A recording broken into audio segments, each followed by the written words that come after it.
The dragon of Dua high in the misty mountains of Noor Valley. Clouds curled around peaks like cotton candy, and streams glittered like silver threads under the sun. The people who lived below told many stories about the mountains, stories of magic, mystery, and one creature no one dared to find, the dragon of Dua. Some said he was fierce, others said he was lonely, but no one knew for sure until two curious friends, Bilal and Arfa, decided to find out. Bilal was 10 years old, full of ideas and mischief. He had hair that never stayed combed and shoes that were always muddy. Arfa, his best friend, was a year younger, smart, and brave, but also had a sharp tongue that could roast Bilal like a kebab. One morning, they sat by the edge of the stream, skipping stones. "Arfa," Bilal said, squinting at the mountains, "do you think the dragon of Dua is real?" Arfa rolled her eyes. "Bilala, you believe everything. Next you'll say mermaids live in the village pond." Bilal puffed his chest. "No, but maybe dragons do. My nana said the dragon once cried so loud it made thunder." Arfa laughed. "Han, और फिर उसने selfie ली थी ना lightning के साथ." "Very funny," Bilal muttered, throwing another stone that flopped weakly. "You'll see. I'll prove it." The next morning, Bilal packed a bag, some roti, a flask of water, and a small prayer book. Arfa showed up just in time, munching on an apple. "You're really going?" she said, eyes wide. Bilal nodded. "Yes. You coming or staying here like a scaredy cat?" Arfa crossed her arms. "Excuse me. मैं बिल्कुल भी नहीं डरती, Bilala." "Good," he said with a grin, "because you scream louder than the mosque mic." "Uff, tumhari to..." she started, but he ran off laughing and she chased him all the way to the foot of the mountains. They climbed for hours. The wind howled around them. The higher they went, the colder it became. Birds flew below them now, and the valley looked like a green carpet. Arfa stopped to catch her breath. "Bilala, if we don't find that dragon soon, I'll turn you into one." Bilal grinned. "Then at least you'll finally admit dragons are real." She threw a pebble at him. Finally, as the sun dipped behind the peaks, they found a cave. The air around it was warm, too warm for the cold mountain air. A low rumble echoed from inside.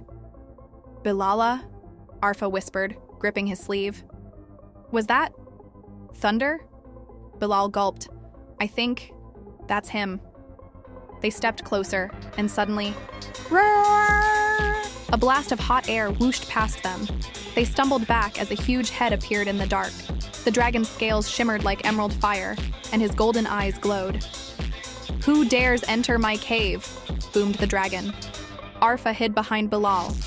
"Ab bolo, brave boy," she whispered. "Ye tera friend hai na?" Bilal's voice shook. My name is Bilal, and this is Arfa. We just wanted to meet you." The dragon blinked. "Meet me? Everyone runs away from me." Arfa peeked out. "Well, we would have too, but Bilal's brain doesn't have a break." The dragon snorted, smoke curling from his nostrils. "Bilala?" Bilal groaned. "It's Bilal. She just says that when she's trying to annoy me." Arfa giggled. "It always works." The dragon's lip curled, then softened. "You two are strange," he said slowly. "You're not afraid?" "A little," Bilal admitted, "but also curious. Why do you live alone?"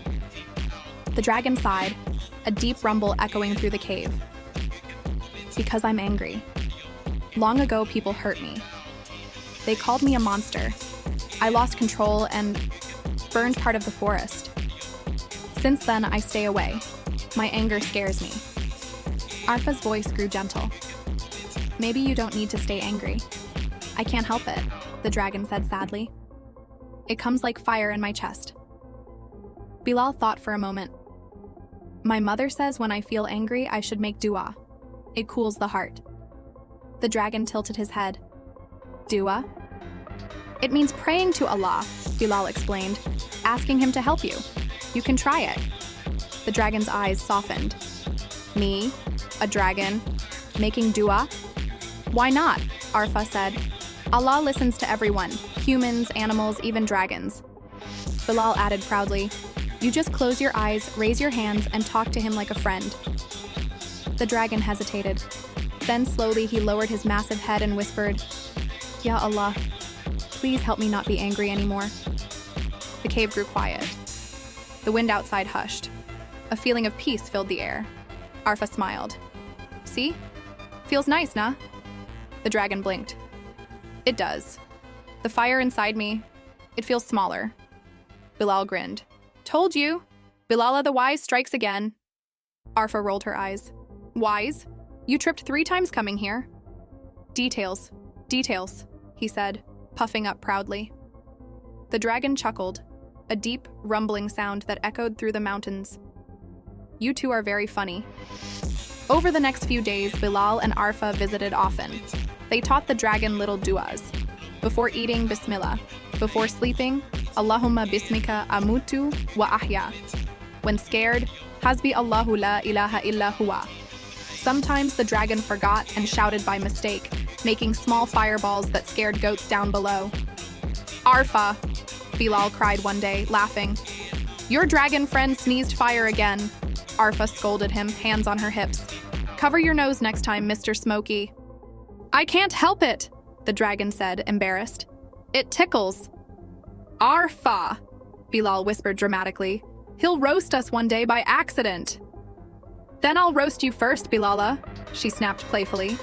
The dragon laughed so hard a puff of smoke escaped. "You two fight like baby dragons." One evening, dark clouds rolled over the mountains. Lightning crackled and thunder roared. Down in the valley, a storm was tearing through the village. The stream was flooding, and the people were afraid their homes would wash away. Bilal and Arfa ran to the dragon's cave, breathless. "Please," Arfa shouted. "The storm is too strong. The water's rising. The people need help." The dragon's eyes widened.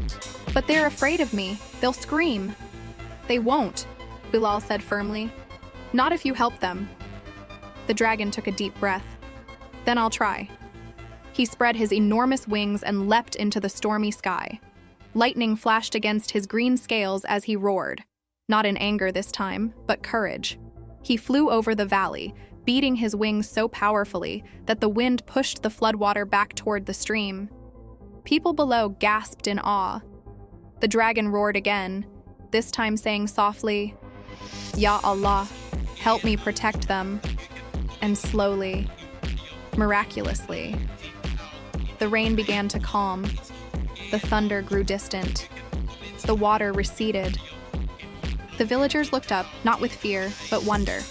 When the dragon landed, trembling but smiling, Bilal and Arfa ran to him. "You did it!" Arfa cheered.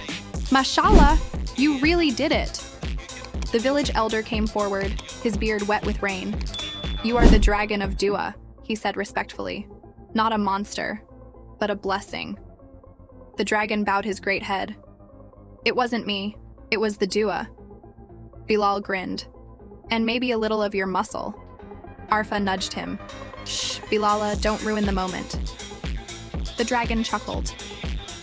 "You two never change." From that day on, the dragon of Dua no longer hid.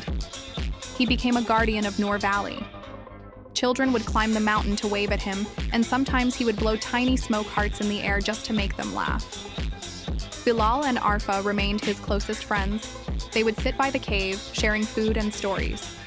One afternoon, Arfa said, "You know, Bilala, you were right." Bilal blinked.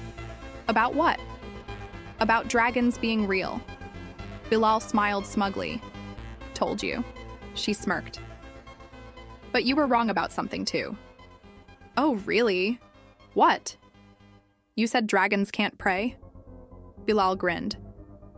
"Then I'm glad I was wrong." They both laughed, and the dragon smiled, his golden eyes shining like the sunset.